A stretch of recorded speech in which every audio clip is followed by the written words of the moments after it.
ሂጅራቲዩብ የተለያዩ ዳዋዎችን ሲራዎችን የሳህቦችን ታሪክ የሀገር ውስጥና ዓለም አቀፍ አንገብጋቢ ዜናዎችን ለኡማው ለማድረስና የሙስሊሙን ህብረተሰብ ግንዛቤ ለማሳደግ የሚሰራ የናንተው ቻናል ነው። እርሶም ሂጅራቲዩብን ሰብስክራይብ ላይክ እና ሼር በማድረግ አጅሩን ይቋደሱ። አመሰግናለሁ። የተከበሩ የኢፌዴሪ ጠቅላይ ሚኒስትር ክቡር ዶክተር አብይ አህመድ፣ የተከበራችሁ የመንግስት ከፍተኛ ባለስልጣናትና ዲፕሎማቶች፣ ይህንን መሰሉ ህዝብን ቀርቦ የማወያየት አገር የማስተዳደር ጥበብ የሚወለደው ደግሞ መንግስትና ህዝብን የማቀራረብ ህዝብን የለውጥ አካልና ባለቤት አድርጎ የማሰብ ፖለቲካዊ ቅንነት በመሆኑ ጅምሩን ከልብ እናደንቃለን እንደግፋለንም።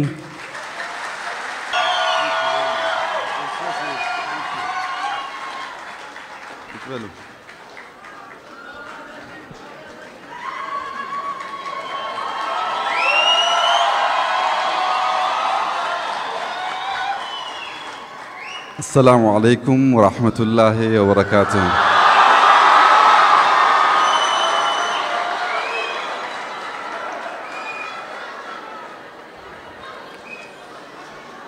በእናንተ መካከል መገኘት በመቻሌ የተሰማኝን ልዩ ደስታ ልገልጽላችሁ አልችልም።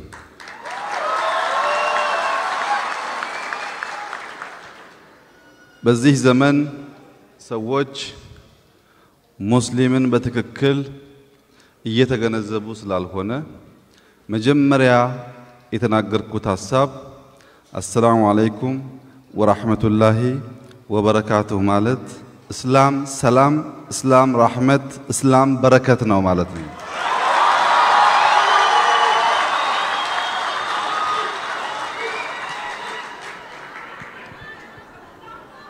በእያንዳንዱ ቋንቋችን ሰላምን፣ ረህመትን፣ በረከትን የምናውጅ ከሆነ ለኛ ብቻ ሳይሆን ለዓለም እንደ ዛሬው ሳይሆን እንደ ትናንት በረካ የመጀመሪያዋ ሴት ጡት አጥብታ ረሱልን ማሳደግ እንደቻለችው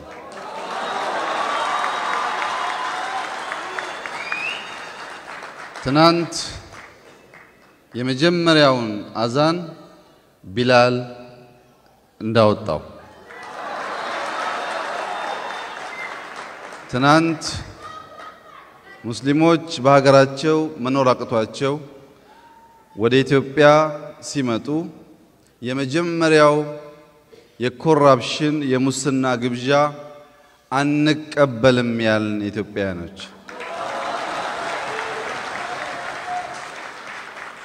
እስልምና ሰላም፣ ረህመት፣ በረከት ከሆነ ኢትዮጵያውያን ጡት የምናጠባ ለሰላት የመጀመሪያውን ጥሪ የምናደርግ ሙስና ስንጋበዝ እንቢ የምንል ለሌሎች ምሳሌ የምንሆን ነበርንና ወደዚያ መመለስ አለብን።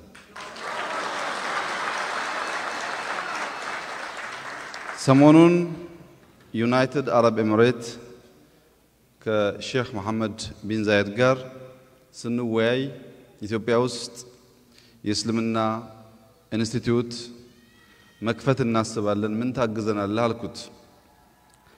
ብዙ እናግዛችኋለን፣ ምን ትፈልጋላችሁ? ማስተማርም እናስባለን አለኝ።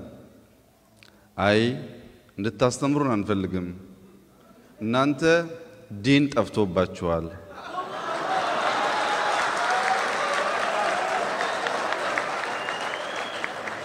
እኛ ያሰብን ያለነው ቶሎ ብለን አረብኛውን ተምረን እናንተን አስተምረን ለመመለስ ነው አልኩት።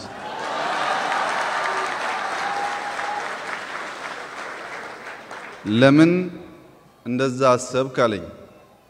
ሁለት ነገር ነው የነገርኩት።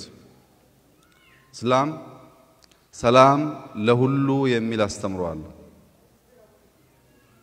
በመካከለኛው ምስራቅ አልጄሪያን፣ የመንን፣ ግብፅን አሁን እያጋጠመ ያለውን ሁሉ እያፈረሰ ያለው እስላም ራሱ ነው።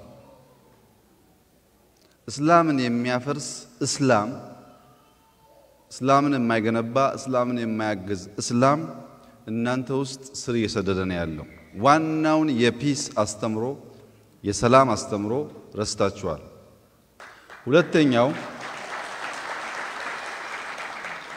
ሁለተኛው አንድ ሙስሊም ለመባል ወሳኝ ከሚባሉ ነገሮች ያው ሁላችሁ የምታውቁት 5ቱ ዋጅብ ተብሎ የሚጠራው ነው። ዋጅብ አንደኛው ማመን ሲሆን 4ቱ ግን መስጠት ነው። ሰላት መስጠት ነው፣ ረመዳን መስጠት ነው፣ ዘካ መስጠት ነው፣ ሐጅም መን استطاع ኢለይሂ ሰቢላ መስጠት ነው።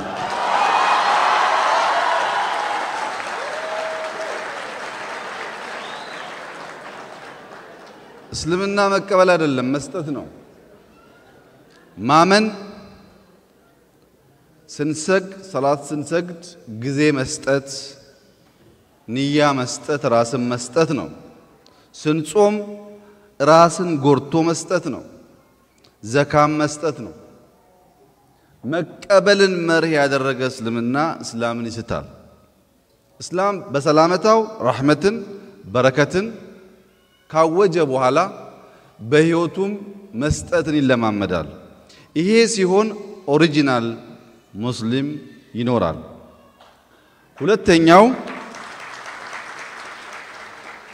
ሁለተኛው ሐሳብ ኢትዮጵያ ውስጥ ያሉ ሙስሊሞች ሳውዲ፣ ቃታር፣ ዩኤኢ፣ ኩዌት ካሉት በሙሉ ይበልጣሉ። ተደምረው እነሱ 35 አይሞሉም። የኛን ቁጥር ታውቁታላችሁ።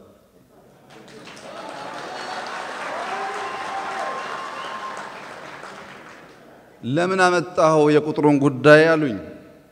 እስላም በጀማዓ ያምናል አልኳቸው።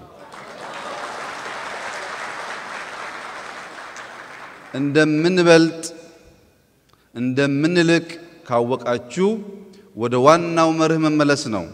ሰላምን፣ ረህመትን፣ በረከትን ማወጅ መስጠት ላይ የተንተራሰ እስልምናን መለማመድ ነው። እሱን ስናደርግ ትናንት ሸሽተው እንደመጡ እኛ እንዳስጠለልናቸው አሁንም እኛ ምንሸሽባቸው ሳይሆን እነሱ የሚሸሽቡን ይሆናሉ።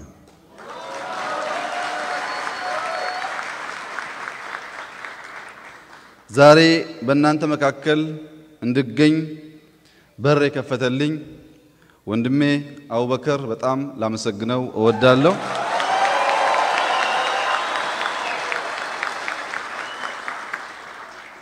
አቡበከር በጣም ጊዜ የለኝም እንዴት ነው ማረገው ስለው አንድ ነገር ነገረኝ። ሰይድና ዑመር ያሉትን ማታ እንዳልተኛ የህዝቦች አማና አለብኝ፣ ቀን እንዳልተኛ የእናንተ ስራ አለብኝ ብለው ነበር። መተኛት አትችልምና አለኝ።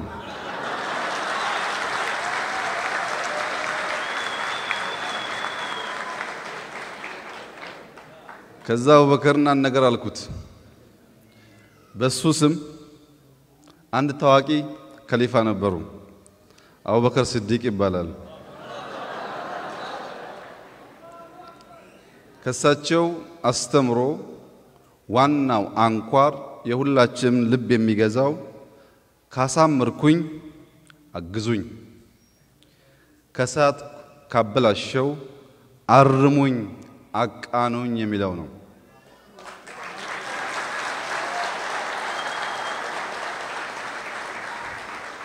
የእናንተ ስራ ስናበላሽ ብልሽት መናገር አይደለም፣ ለሱ ብዙ ሰዎች አሉ። የእናንተ ስራ ስናበላሽ እንደ ሙስሊም በመስጠት በፍቅር ማቃናት ነው። የእናንተ ስራ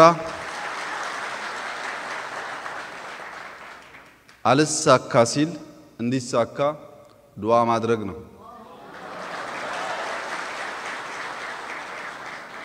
ኢትዮጵያ ውስጥ ብዙ ነገር ፈር ለቋል፣ መስመር ለቋል።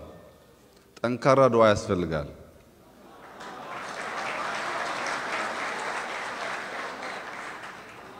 ኢትዮጵያ ውስጥ ጠንካራ ሙስሊም፣ ጠንካራ ክርስቲያን ተቋም እንዲኖር እንፈልጋለን።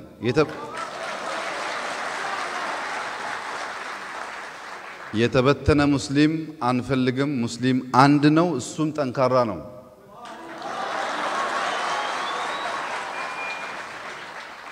በቅርቡ ከሁለቱ ኮሚቴዎች ጋር ያደረግነው ንግግር አንድ ከሆናችሁ ቀንና ማታ እናንተን ለማገዝ እንሰራለን፣ ከተከፋፈላችሁ ግን ትልቁን ሙስሊም በመካከለኛ ምስራቅ ካለው ይበልጣል ብለን የምንኮራበትን ሙስሊም እያፈረሳችሁ ስለሆነ ከእናንተ ጋር መቆም አንችልም ብያቸዋለሁ።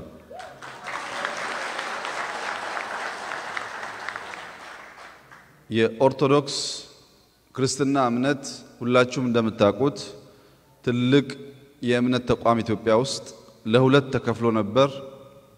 ትናንት ተሳክቶልን ወደ አንድ ተመልሰዋል።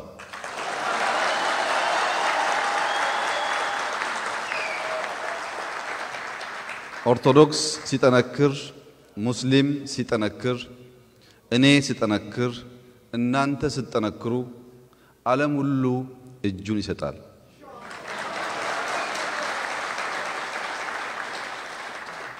ላለፉት 40-50 ዓመታት ኢትዮጵያ ውስጥ በእምነት ለመከፋፈል፣ በብሔር ለመከፋፈል፣ በጉርብትና ለመከፋፈል ያደረግነው ሁሉ ኪሳራ እንጂ ትርፍ አላመጣም። በእኛ ሀገር አረፋ ሲከበር ማድ ትሪ አይነሳም፣ እዛው ላይ ነው ምግብ የሚጨመረው። አብረን እንበላለን፣ በጀማዓም እንሰግዳለን። የጀማዓ ሐሳቤ በጋራ መኖር፣ መደማመጥ፣ መቻቻል፣ አንዱ ቢያጠፋ እንኳን ይመልሰው ብሎ መጸለይን ያካትታል።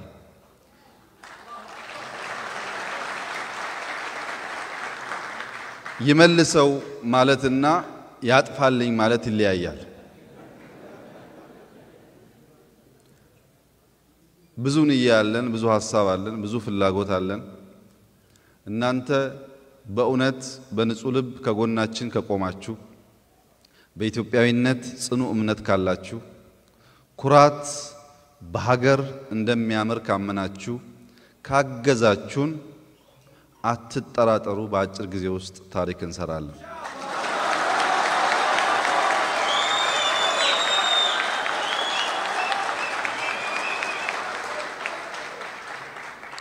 ታሪክ እንሰራለን ማለት ሸይጣን ደግሞ የለም ማለት አይደለም።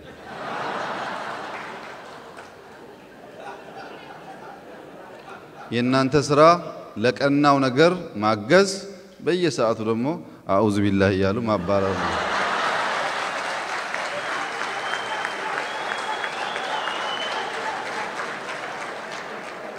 ትናንት ኢትዮጵያ ውስጥ ኢንጂነር ስመኘው የሚባል ሰው ለሀገሩ እየሰራ ያለ ሰው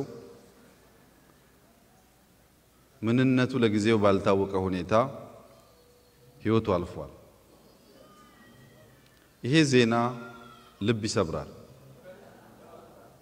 ሰው በሀገሩ በጠራራ ፀሐይ የሚሞትበት ሀገር ከመምራት በላይ የሚያሳፍር ነገር የለም። ሽፍታ በጫካ አቁሞ ይቀማል፣ ይገላል የነበረና ያለ ነው። መሀል ሀገር በዚህ ሁኔታ የሰው ህይወት ሲያልፍ ያሳዝናል። ነገር ግን ሸይጣን ሲጀመርም ነበር እስከሚጨረስም ይኖራል። የኛ ስራ ክፉ ነገር ስናይ ሰውነንና ማዘናችን አይቀርም። እዛ ሀዘን ውስጥ ግን አንኖርም። ጥርሳችን ነክሰን እንወጣለን፣ ወደፊት እንሻገራለን።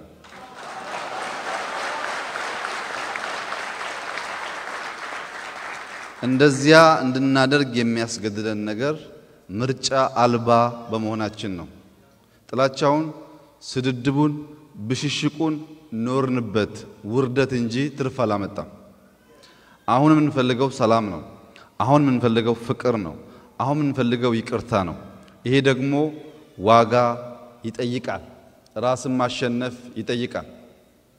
በመካከላችን ዲያቆን ዳንኤል ክብረት ይገኛል።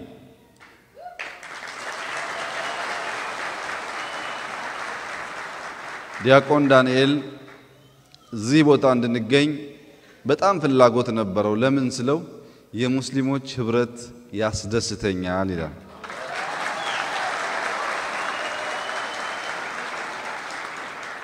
ለምን ስለ ሙስሊሞች አጥንተህ አትናገርም ስለው ዘንድሮ አንተ ስላለ በሚቀጥለው ከጋበዙኝ እናገራለሁ አለ። ሰው ስለ ጎረቤቱ ለመናገር ጎረቤቱ ብሎ ማደር አይጠበቅበትም። ዲያቆን ዳንኤል አብረውት ስላደጉ አብረውት ስለኖሩ ሙስሊሞች ለመናገር ሙስሊም መሆን አይጠበቅበትም። በሚቀጥለው ዓመት በእናንተ መካከል ተገኝቶ ስለናንተ ፍቅር፣ ስለናንተ አስተምሮ፣ ስለናንተ ታማኝነትና ስለናንተ ሰጪነት የሚያቀውን የሰማውን ያነበበውን እንደሚያካፍል ተስፋ አደርጋለሁ።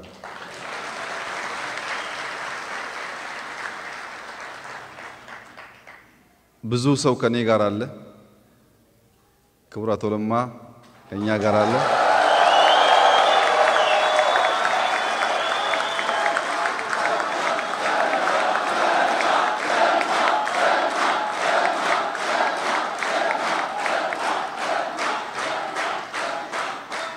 ዶክተር ወርቅነህ መካከላችን አለ።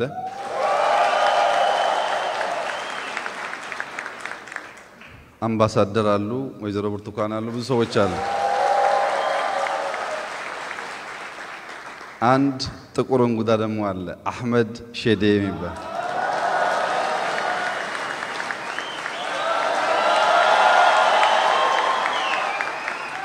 እነዚህ ወንድሞች በብዙ ነገር ሞራል እየሰጡ እያገዙ እንድቆም ዛሬም ከናንተ ጋር እንድንገናኝ በጣም የሚረዱኝ በጣም የምወዳቸውና የሚወዱኝ ስለሆኑ በእናንተ ፊት አመሰግናለሁ ማለት ፈልጋለሁ።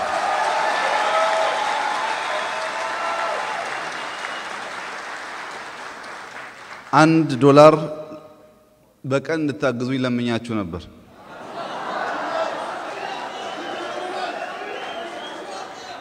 የለመንኳችሁ $1 ኢትዮጵያ ውስጥ ካሉ አይነ ስውራን እስካሁን ማስተማር የቻልነው 4% ብቻ። ለኔ አትርዱኝ፣ ረዳት ያጡ አይነ ስውራን አስተምሩ። አመሰግናለሁ። የአንድ ሀገር ማህበረሰባዊ መዋቅር ወይንም ሶሻል ስትራክቸር በተለያዩ መንገዶች እንደሚገለጸው ሁሉ የሃይማኖትና ባህል ብዝሃነታችን በአገራዊ አንድነት ጥላ ስር ያለን የማህበረሰባዊ መዋቅራችን ቁልፍ መገለጫ ነው።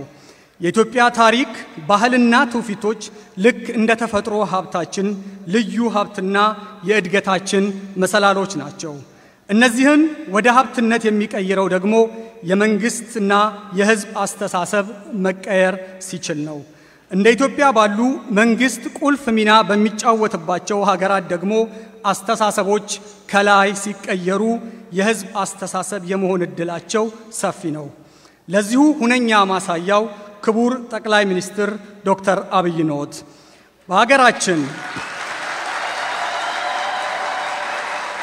በሀገራችን እየታየ ባለው የለውጥ ሂደት ሁሉንም የህብረተሰብ ክፍሎች የማቀፍና ፖለቲካዊ ቅንነት ያልተለየው የመተባበርና የመደመር እሳቤ እታችኛው የህብረተሰብ ክፍል ድረስ በመስረጹ የህዝብ አስተሳሰብ መሆን እየቻለ ነው።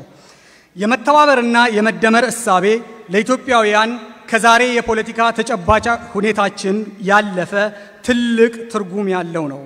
የመደመር ጽንሰ ሐሳብ ብዝሃነታችን ያጎናጸፈንን ልዩ ውበት፣ አቅምና አገራዊ እሴት ሁሉንም በጋራ በማምጣት አገር የምንገነባበት ልዩ ቀመራችን ነው። ኢትዮጵያ ያላትን ሙሉ አቅም ተጠቅማ ወደፊት እንዳትገሰግስ አንቆ ከያዛት ትብትብ የምትወጣበትም አንዱ መንገድ ሁሉም ህዝብ ኢትዮጵያ የኔ ነች፣ እኔም ኢትዮጵያ ነኝ ብሎ የሚነሳበት የሀገር አስተዳደር ፍልስፍና ሲሰፍን ነው። እርሶና መንግስቶ ለዚህ ወሳኙ ሚና እየተጫወታችሁ በመሆኑ የኢትዮጵያ መጻኢ ብሩህ እንደሚሆን ተስፋ በመስጠት ላይ ይገኛል። በኢትዮጵያ ውስጥ ሁሉም አካባቢዎችና ህዝቦች በተናጠል ያላቸውን ልዩ ውበትና አቅም እንደ ሀብት የሚቆጥር ፖለቲካዊ አስተሳሰብ የሀገር ግንባታና ህዝብን የማስተዳደር ጥበብ አብይ መገለጫው ነው። የአክሱምና ላሊበላ ጥበብ ከሐረር የከተሜነትና ቀድሞ የመዘመን ታሪክ ጋር ቢደመር ኢትዮጵያችንን እድገቷን ማስፈንጠር ባልተቀደምን ነበር። እንደ ገዳ ዲሞክራሲ ያሉ ባህሎች በፖለቲካ ባህላችን ውስጥ ቦታ ሰጥተናቸው ቢሆን ኖሮ ጥላቻና መጠፋፋት የፖለቲካችን ባህሪ የመሆን እድሉን ገና ድሮ ባጨናገፍነው ነበር። ካለፈው ስህተት ተምረን የምንገነባት የነገዋ ኢትዮጵያ አሁን እርሶ እየሄዱበት ባለው መንገድ እውን የመሆን እድሏ ሰፊ ነውና በጅምሮት ደስተኛ መሆናችንን በድጋሜ ልንገልጽ እንወዳለን። ክቡር ጠቅላይ ሚኒስትር፣ ሙስሊሞች ለሀገራችን ያለን ከፍተኛ ፍቅርና ክቡር አቶ ለማ መገርሳ የኦሮሚያ ክልል ርዕሰ መስተዳደር እንኳን ደህና ገቡ፣ እንኳን ደህና መጡ። ለማ እሺ፣ እናመሰግናለን።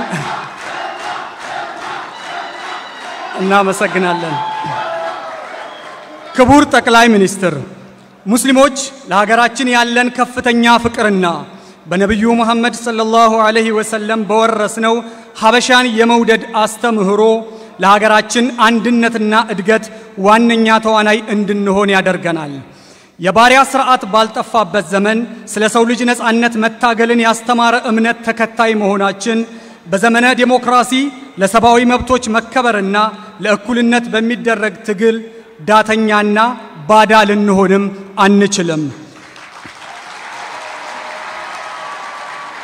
ያለን ማህበረሰባዊ ጉድኝትና ሶሊዳሪቲ ድንበር ተሻጋሪ በመሆኑ የመተባበርና የመደጋገፍ ካስማም ያደርገናል። ለዘመናት ይደረጉ የነበሩ የፍትህና የእኩልነት ህዝባዊ ትግሎችም ከዓለም አቀፉ መርሆዎችና ድንጋጌዎች የተጣጣሙ በመሆናቸው ስለ ፍትህ በሚደረግ ትግል ሁሉ ግንባር ቀደም ተሰላፊ እንድንሆን ያደርገናል። ይህ ትልቅ የሀገር ሀብት ነው። ይህንን ሀብት በመጠቀምም ለሀገር ለውጥ ትልቅ አስተዋጽኦ ያበረክታል። ክቡር ጠቅላይ ሚኒስትር፣ እንደሚታወቀው አንድን ሀገር ለማሳደግ የህዝብ አቅም ቁልፍ ሚና ይጫወታል። አቅም ሲባል ደግሞ በገበያው ላይ የሚገኝ አቅምና ቢሰራበት ነጥሮ የሚወጣ እምቅ አቅምን ያጠቃልላል። በሀገራችን በገበያው ላይ ካለው ዝግጁ አቅም በላይ ለነገ ዝግጁ የሚሆን እምቅ አቅም መኖሩ ከማንም የተደበቀ አይደለም።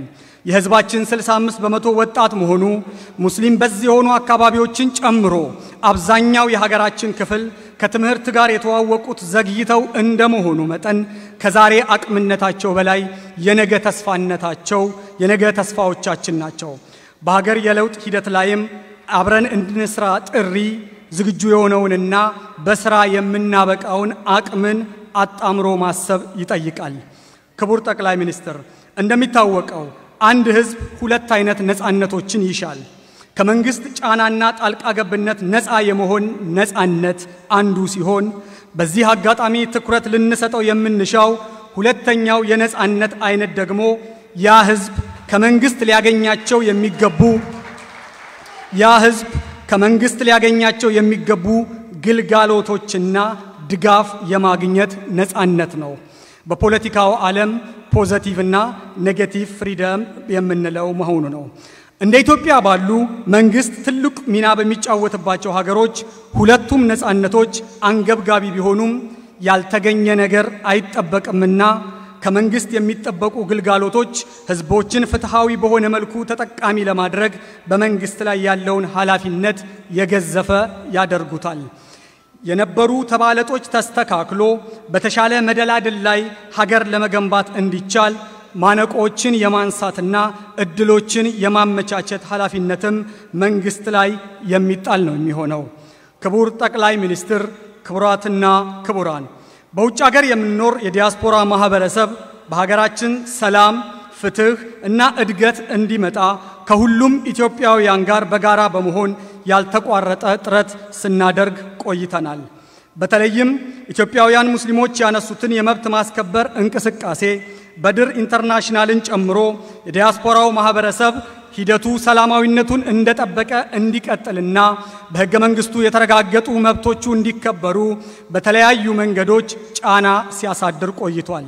እንደማንኛውም የመብት ማስከበር እንቅስቃሴም ጫናዎች ተጠናክረው በመቀጠላቸው በመንግስትና በዲያስፖራው ማህበረሰብ መካከል ተፈጥሮ ለቆየው መጠነኛ ቅራኔም መነሻ በመሆን አገራችንን መጠቀም ባለባት ደረጃ እንዳትጠቀም አግዷት ቆይቷል። እነዚህ ቅራኔዎች ዋና መነሻቸው መብትን የመጠየቅና ሕገ መንግስትን የማስከበር ኃላፊነት የወለዳቸው በመሆናቸው በክቡር ጠቅላይ ሚኒስትር የሚመራው የለውጥ ሂደት ወደ ህዝብ መቅረብ ሲጀምር ህዝብም ወደ መንግስት መቅረቡን እያሳየ ነው።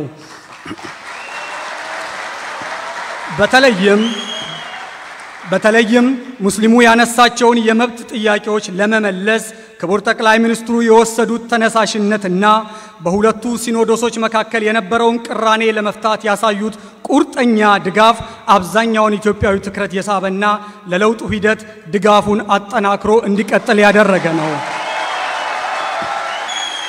ክቡር ጠቅላይ ሚኒስትር፣ ክቡራትና ክቡራን፣ የተጀመረው የለውጥ ሂደት አካታችና አሳታፊ መሆን እንዲችል ጠንካራ ፍላጎት ያለን በመሆኑ መንግስት ይህንን ለማሳካት የሚያደርገውን ጥረት እንደምንደግፍ ቃል እንገባለን። የለውጥ ሂደቱም እንዳይቀለበስም ተቋማዊ አሰራር ውስጥ ገብቶ ጠንካራ መሰረት እንዲይዝም ስንመኝ ለዚህ የሚያስፈልገውን ማንኛውንም አይነት ድጋፍ ለመስጠት ዝግጁ መሆናችንን በመግለጽ ነው። በመጨረሻም በድር ኢንተርናሽናልን ጨምሮ የዲያስፖራው ማህበረሰብ ከመንግስት ጋር በቅርበት እንዲሰራ የሚያስችሉ ድልድዮች እንዲዘረጉ እየጠየቅን በድጋሜ አብራችሁ ስለተገኛችሁ አክብራችሁ ስለመጣችሁ እናመሰግናለን። መልካም ጊዜ። እስከዚያ ፍንክችም አልልም የመጣው ቢመጣ ከበጎ ዓላማዬ